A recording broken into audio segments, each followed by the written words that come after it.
What's up guys, Rogue9 here, and in the wake of the recent balancing sprint, the Year 4 Season 3.3 patch for Rainbow Six Siege has just gone live. In this video, I will be discussing the changes as well as my opinion on some of the designer notes info on the most prominent operators in the game right now.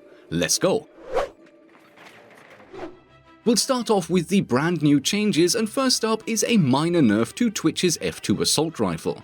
This gun has been in the game since the launch in 2015, and it has always been a bit of a curiosity because its ammo capacity for nearly 4 years was always 30+1 bullets. The model of the gun though has always featured a straight magazine that was issued with the original version of the FAMAS, and this magazine can only hold 25 rounds in real life. So the capacity and the gun model in Rainbow Six Siege were never in line with each other, and yes, in all fairness, this is a really minor detail. Nevertheless, the issue is finally getting addressed, and the in-game capacity is being reduced to 25 rounds in a move that kills 2 birds with 1 stone. The annoying discrepancy is resolved, and Twitch's role within the game is adjusted ever so slightly. Is this nerf necessary or deserved? Arguably, the strict answer to that would be no. Yes, Twitch is still one of the most picked and best performing attackers in the game, but if we look at her stats, you can see that her win delta is barely above 0.5%, and that her presence, that is the pick rate when she is not banned, is high at around 47.5%, but it nestles quite nicely in that cluster of highly picked operators. Her ban rate in Season 3 so far is only 2%, and the player frustration data shows that she is actually below the midline, which means that in aggregate she is considered to be more fair than frustrating. So if she's not outperforming, not overpicked, not overbanned, and not considered to be frustrating, why nerf her? The patch notes answer this question for us. The objective here is to reduce her fragging capability without affecting her gadget utility. Many players will default to Twitch right now, not because of the unique value she brings to the team, but simply because she has a very handy gun that performs very well in combat. That is not the intended role for Twitch, and bringing down the fragging capability of the A2 just a little bit will help maneuver her closer to the anti-gadget support role that she is meant to be performing on paper.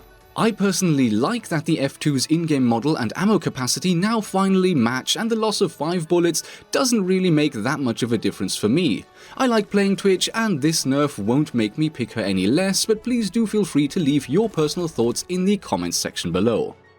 Over to Warden, the pretty much worst performing, least picked defender in the game right now.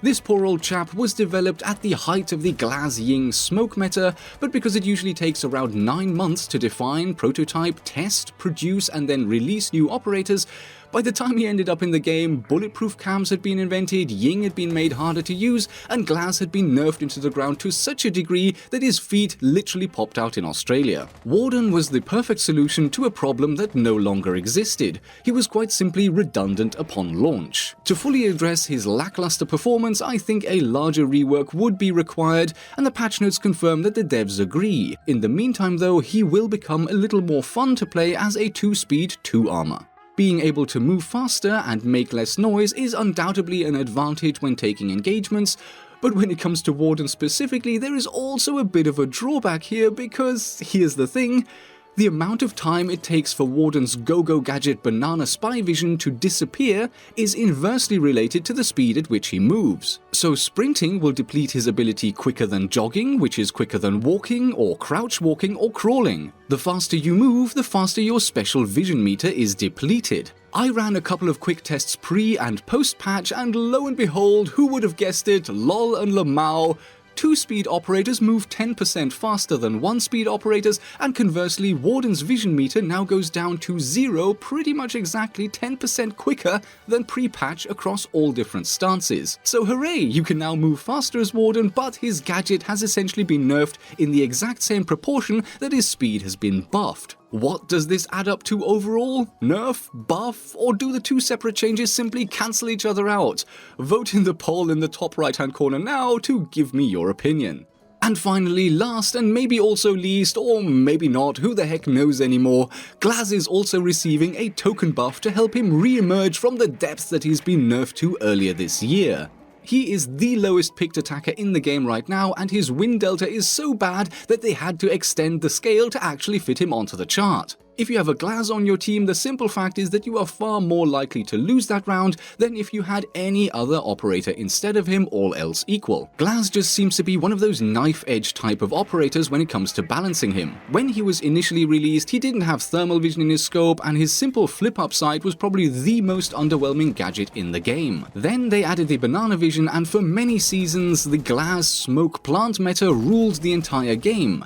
Then Glaz was reworked, and even though they kept his thermal vision, it was now so uncomfortable to use that the smoke meta literally vanished overnight. Glaz appears to be either hot as lava or cold as the Arctic in terms of his performance, and never anything in between. With that said, the 33% fire rate increase that he has just received feels like a proverbial drop in the ocean. If you haven't been having much success with Glaz up until now, I highly doubt that being able to spam your bullets out just that little bit faster will make any real difference. On paper, the OTS-03 will now do 450 damage per second instead of 337, you guessed it, an increase of 33%, perfectly in line with the 33% growth in fire rate, and compared to the other DMRs at the ranges that matter the most, that's still the worst, perfectly in line with Dokkaebi's Mark 14 EBR at the very bottom of the list. The times to down or kill against all three armor types with or without rook plates have also decreased by a third and will now be either 158 milliseconds or 316 milliseconds depending on your target's armor and the distance you're firing at. And actually, those numbers are solidly below average as long as you can spam this semi-auto rifle as fast as it can go and hit the 2 or 3 shots required to take out your opponent. Here's the thing though, faster fire rate, especially for a semi-auto rifle, also means far less controllability, so once again this buff also includes a nerf at the same time, and they cancel each other out to some degree. With a mouse and keyboard and with some practice, you can probably get to a point where you're still reasonably in control of the gun, but with a controller this is going to be a bit more challenging. Conclusion, the gun's damage is quite decent now, but the controllability is lower and the gadget is still really difficult to deal with. And that's it for the changes. The patch notes do give us a few more interesting insights though, so let me quickly give you my thoughts on those. Blackbeard has really shone this season with a significant increase in his ability to win matches. The patch notes claim that the devs are not sure as to why this is, but my guess would be that the ADS time fix that went live this season has something to do with it. In case you've not heard about this yet, I have a detailed breakdown video out on the channel already, see link in the card on screen now, or wait for the one in the end card. A brief summary of what happened is that the animation tree refactor at the beginning of the season decoupled the ADS time from the first person animation, and for the first time ever now, the aiming times are what they were always supposed to be, and that is a good chunk faster than they used to be in the past. Both of Blackbeard's rifles have benefited from this a bit more than most other weapon classes, and the bottom line is that his guns now aim in just as fast as regular rifles and DMRs used to before the Ember Rise patch. Consequently, Blackbeard is now much more comfortable to play and can be handled pretty much as aggressively as any other operator in the past. Taking his ADS times down from 750 milliseconds to 450 is no joke, and I fully believe that this is a very viable theory when it comes to explaining his sudden increase in effectiveness. How could Ubisoft address this? Well, way back when I did my Blackbeard loadout meta video comparing his guns, I was surprised to discover that attaching his ballistic shields to his guns doesn't actually affect their ADS times. That, to me, makes no sense at all from a realism perspective, and from a gameplay perspective, I think it would be much more interesting to have a choice between the guns without shields but with regular ADS times, or attaching the shields and at the same time suffering an ADS time penalty. If that could be added into the game, it would be the perfect time to also tweak his ADS timings to bring Blackbeard's performance back to where it is supposed to be. Until that happens though, my motto will be make hay while the sun shines. I'm unashamedly picking Blackbeard much more than I used to, and I think you should consider that option too. Nokk is mentioned as another operator that the devs have their eye on. In Ranked, she has been one of the worst performing operators since she was introduced into the game, but then along came Aces from the Vodafone Giants in EU Pro League and started absolutely slaying with her. As it turns out, when you're playing against a defense that relies on cams to catch approaching attackers, being able to sneak past can be super effective. Will this benefit anyone in regular ranked matches? Definitely not as much as in Pro League, but I do believe that there is a decent chance that some of the brand new strats that have been shown off this season will slowly make their way into the highest levels of ranked over time, and maybe Nokk's performance and presence will naturally increase. The devs are taking a wait-and-see approach for now, and I personally think that that is fair enough.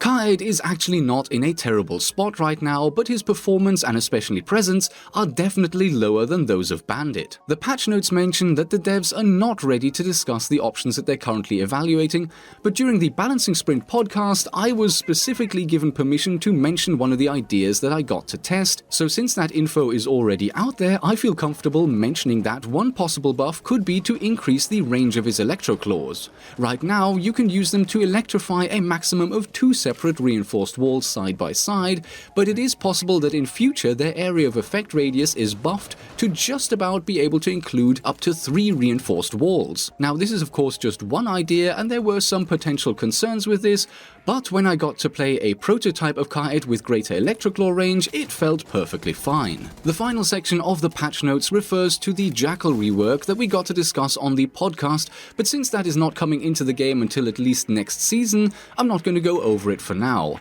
If you want the full breakdown of this change as well as the commentary of the developers on the topic, feel free to check out the latest episode of the Hot Breach podcast, and with that, thank you so much for watching, I hope you enjoyed the video, and I will see you in the next episode.